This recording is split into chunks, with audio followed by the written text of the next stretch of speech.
So since the last time I was doing Unity development, where I was able to make a character look back and forth, depending on what face the correct direction depending on which way you were walking, as well as jump up and down. Before I had the issue where he was jumping infinitely. You could just keep jumping over and over again. Whether you were airborne or whatever the case was. Well, now things we've done quite a bit more since then. Now you have to be grounded before you can jump again. So that's a bit more like an actual game.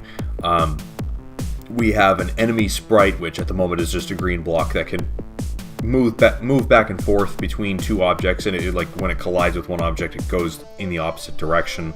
And then we evolved things a little bit further to that point.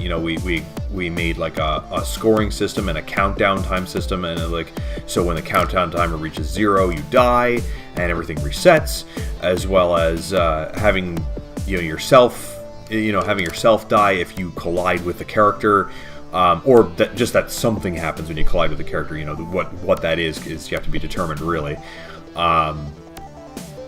As well as a scoring system. So like if you get to the end of the level, you get like a certain amount of points based on how much time is remaining, as well as getting points for a collectible. We've made a collectible sprite that's just like a coin, and you're able to get 10 points just by collecting that. So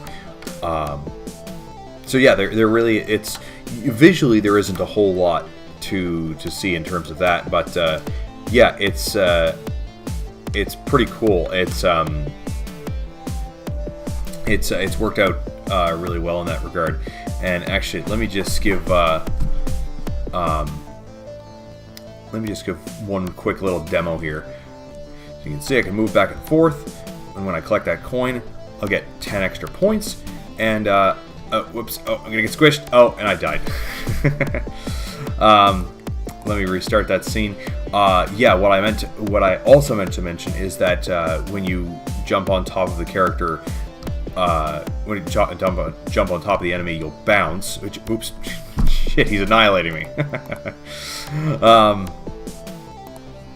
Yeah, the jump mechanic. I'll have to definitely fine tune the jump mechanics a lot, but yeah, I just want to demonstrate that a little bit. Yeah, and it's a little finicky because you have to be in the exact center of the character for that to work. But as the guy in the tutorial mentioned, things like that will have to be fine-tuned, and in the future, we'll also have to make it so that it's kind of a proper die animation if you get hit on the side or whatever the case may be. Yeah, everything's still in a real rough stage, but of course it's going to get more refined. And as that happens, I'm going to continue to get excited for this project. And until then, I will see you in the next video.